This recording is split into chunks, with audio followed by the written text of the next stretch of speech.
Hai, jumpa lagi di Jagat Review TV. Selamat menikmati informasi berita hari ini.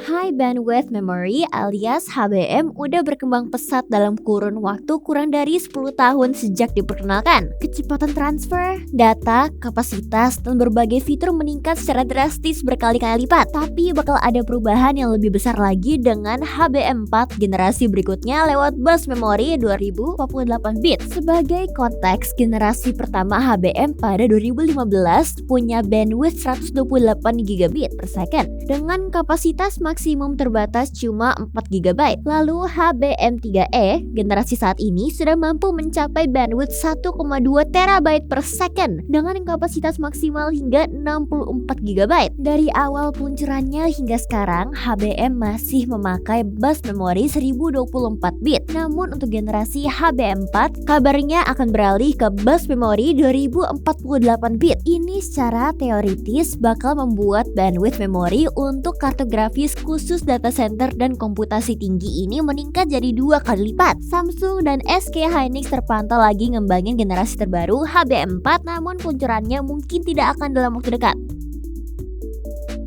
Habis kasih lihat versi prototipenya, Honor resmi luncurin versi smartphone lipat terbarunya yang didesain kayak tas berukuran mini nan mewah dengan Honor V Purse. Dimensinya 156,5 dikali 74,7 kali 8,6 mm waktu dilipat dan berbobot total 214 gram. Honor V Purse nawarin smartphone lipat yang lebih tipis dan ringan ketimbang smartphone lipat di kelas yang sama. Buat layarnya sendiri, Honor V Purse hadir dengan layar 7,71 inci OLED dengan resolusi 2348 dikali 2016 pixel dan rasio 10,5 banding 9. Kalau dilipat, layarnya jadi berukuran 6,45 inci saja dengan resolusi 2348 dikali 1088 pixel, rasio 19,4 banding 9. Layarnya sendiri dukung warna DCI-P3 dengan tingkat kecerahan sampai 1600 nits serta refresh rate sampai 90 Hz. Honor V Purse ini bakal dijual di Tiongkok dengan harga 12,5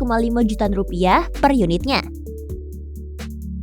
itel baru aja luncurin smartphone terbarunya, itel S23 Plus yang jadi versi lain dari itel S23 yang diluncurin di bulan Juni kemarin. Cukup unik, smartphone ini punya fitur dynamic bar yang mirip dynamic island di smartphone Apple iPhone. Spesifikasi, layar 6,78 inci Full HD Plus dengan panel AMOLED yang dukung warna 99% DCI-P3 dengan tingkat kecerahan sampai 500 nits serta udah dilapisin sama Corning Gorilla Glass 5. Dapur pacu utamanya Unisoc T616 pakai RAM 8GB LPDDR4X plus 8GB virtual RAM. itel nyebutin kalau ponsel ini juga pakai Atom Storage Technology yang secara otomatis bisa ngatur manajemen data di ponsel. itel S23 Plus udah dijual dengan harga 1,8 jutaan rupiah per unit di pasar Afrika. NIO yang jadi salah satu merek pabrikan mobil EV asal Tiongkok baru aja rilis smartphone yang terintegrasi sama mobil EV-nya yang namanya NIO Phone. Bukan sekedar ponsel biasa loh, soalnya pakai chipset Qualcomm Snapdragon 8 Gen 2. Nggak cuma itu, smartphone ini juga punya fungsi ganda sebagai kunci mobil yang bisa dipakai walaupun dalam keadaan habis baterai. Ini baru satu dari 30 fitur kece lainnya. Layarnya juga oke banget dengan ukuran 6,81 inci panel LTPO OLED dengan resolusi 1440p, refresh rate 144 Hz, dan tingkat kecerahan 1800 nits, juga RAM sampai 16GB.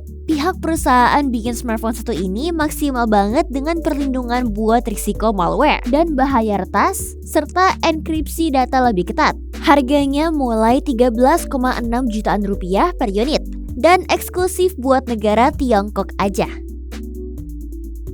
Bicara soal fitur kamera yang cukup menarik di Samsung Galaxy S23 Ultra, jadi fakta kalau perangkat ini bisa portrait dengan 10 kali optical zoom. Tapi, fitur ini nantinya bakal diilangin buat penerusnya di masa mendatang. Rumor ini ditulis sama Ice Universe, di mana pihaknya pamer foto hasil tangkapan pakai Samsung Galaxy S23 Ultra yang diambil pakai zoom 1 kali, 10 kali, 30 kali, sama 100 kali. Sebelumnya, Samsung Galaxy S24 Ultra dirumorin bakal punya kamera utama 200 megapiksel yang dioptimalisasikan dengan masih pakai 12 megapiksel ultrawide dan sensor 50 megapiksel tele, 3 kali zoom, serta 10 megapiksel periskop. Nggak diketahui secara pasti alasan Samsung mau ngilangin fungsi 10 kali zoom tele ini. Kita tunggu saja peluncuran resminya ya. Kalau sebelumnya skor buat SoC Apple A17 Pro yang beredar lewat benchmark Geekbench, sekarang giliran skor benchmark Antutu yang bocor. Kinerjanya kelihatan tinggi dengan skor mencapai 1.641.893 poin.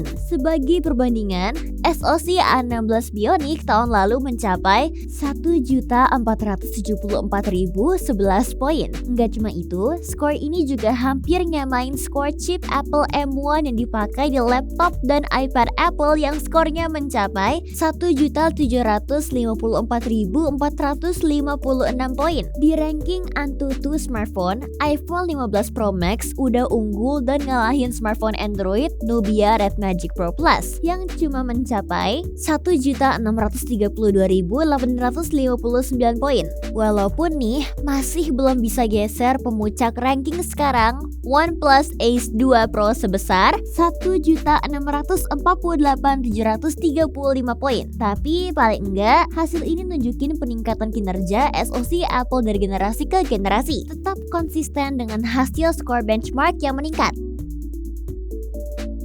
Jadi, gimana menurut kamu berita hari ini? Ingin selalu up to date dengan informasi teknologi terkini? Jangan lupa subscribe dan follow Jagat Review ya. Sampai jumpa di informasi menarik selanjutnya.